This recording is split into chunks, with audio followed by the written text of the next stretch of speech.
Le verdict est tombé hier, 43 ans après l'attentat contre la synagogue de la rue Copernic à Paris. La cour d'assises spéciale a condamné Hassan Diab à la réclusion criminelle à perpétuité. Condamnation en l'absence de l'unique accusé exilé au Canada. L'attentat avait fait 4 morts et 46 blessés en octobre 1980. Une condamnation saluée et surtout très attendue par les familles de victimes.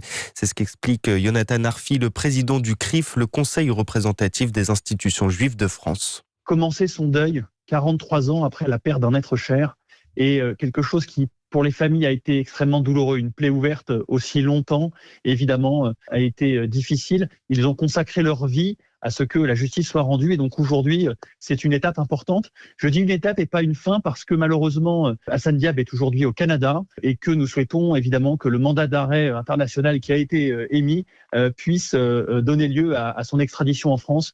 Ce serait une manière de boucler enfin la justice totalement sur ce dossier. C'est donc une étape extrêmement importante qui s'est déroulée aujourd'hui, mais ça n'est malheureusement qu'une étape avant, on l'espère, l'extradition en France d'Hassan Diab.